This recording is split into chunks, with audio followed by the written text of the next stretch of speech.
What's going on, my dudes? Welcome to another episode. I'm at Mount Soledad right now, and in today's video I want to talk to you guys about beginner motorcycles because the landscape of motorcycles, especially for beginners, has changed a lot. About 4 years ago when I started learning how to ride a motorcycle, you had the Ninja 400, you had the R3, and then you had the KTM RC390.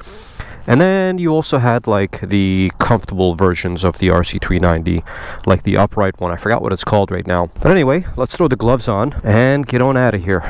I'm happy to be making these videos, especially for new riders, because new riders like you, and for seasoned riders, because you might be interested in getting this information. Maybe it's a refresher to you. A lot of you guys are new on the channel who are just learning how to ride a bike. I got a couple of videos on how to ride a motorcycle, and they've had an explosion of popularity lately, and this has brought a lot of new riders onto the channel. And so this video is for you.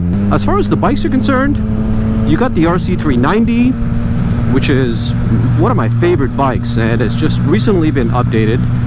And then you got the Ninja 400, and then you have the Yamaha R3. But anyway, the new kid on the block these days as a brand new beginner bike has got to be the Kawasaki ZX4RR.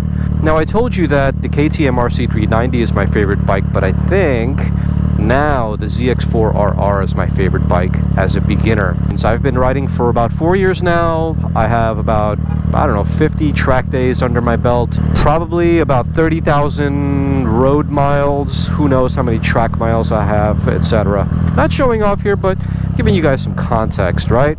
With that being said, I am actually interested in buying the ZX4RR because I'm looking for a small track bike. Small track bikes are where it's at, man. I'm telling you. The amount of money that you spend with small track bikes is insignificant compared to how much you would spend with something like this or a liter bike. And that's one thing that I really enjoyed when I had my RC390. I could do 10 track days on a single pair of tires if I wanted to. But with a liter bike, that is not possible because a single day at the track and your tires are done. And that was about $600, I think, probably more. Ooh, this is sketchy. Thank you. There's a lot to think about when you're riding a motorcycle, and one of the benefits of riding a slower motorcycle is that you're not pressured to always ride fast, because like getting a house, I'll give you a terrible example. If you buy a big house, you're gonna have to get lots of furniture, right? Because it's a big house. It's gonna feel empty without lots of furniture. But if you get a smaller house, you don't need that much. You're not gonna want to stuff it, right? Well, the same thing applies with a bigger motorcycle. The bigger your motorcycle, the more faster it is, the faster you're gonna ride it. You're gonna want to squeeze every single ounce out of that motorcycle. So if your motorcycle is a 300cc motorcycle, you're already faster than most of the cars on the road already. And so imagine getting something a lot faster than that, and you understand what I'm talking about now. With great power comes great responsibility. Very cliche saying, but very, very true, my friends. So this is one of the benefits of getting a smaller displacement motorcycle. And my favorite so far is the ZX4RR that just got released. But the problem with the ZX4RR is that a lot of the dealers are taking advantage of riders at the moment. Whether you're new or old doesn't really matter. Dealers, all they care about is their pockets. So they're charging about $1,500 over sticker, and that's not including the freight and prep and all that other garbage nonsense. So it's about over $13,000 for a 400cc motorcycle.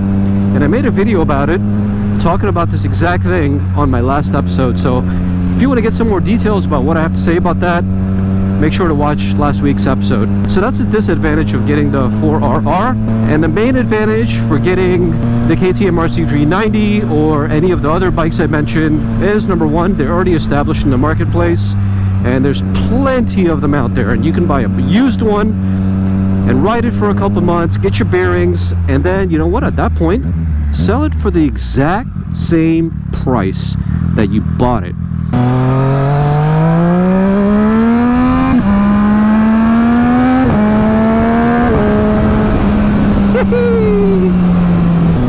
I could do that for days. One of the benefits of riding motorcycles, man, you get the wind on your helmet, the wind on your body. It's a nice cooling effect on a hot summer day. Yeah. If you have the right mindset when you're learning how to ride for the first time, You're not interested in showboating. You're not interested in inflating your ego in front of other people. And you don't really care if other people have a bigger motorcycle, because you're interested in gaining skill and knowledge, because your skill and knowledge can help you stay alive and help you become a better rider now and into the future. So if you have that kind of mindset, who cares what you start out with? Get an RC390, get an Ninja 400, or if you can afford $13,000 out the door and money's no object to you, and you just want the best beginner motorcycle that's out there, get a ZX4RR. And then send me a message on Instagram and let me know if I can review it for you, because I'd love to test ride that bike.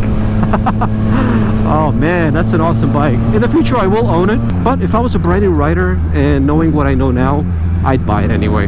But anyway, my dudes, riding is an exceptional feeling when you're on the road and you're seeing other riders and you're waving them what's up and they're waving back at you or nodding their heads. It's a great feeling knowing that there is a community out there just like you, people like you who have something in common. So with that said, don't rush the process. You got your whole life ahead of you, especially if you're a young guy or a girl, and just enjoy it. Learn to ride a motorcycle in a safe manner and with something that is commensurate with your skill level.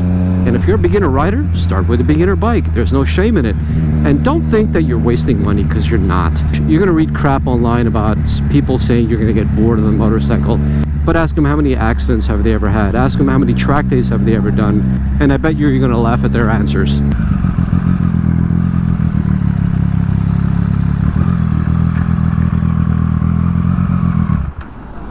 Anyway guys, I'd like to get your comments down below. Which bike did you start out with? I want to know what your opinions are. Leave a comment down below and I will catch you on the next episode. Peace.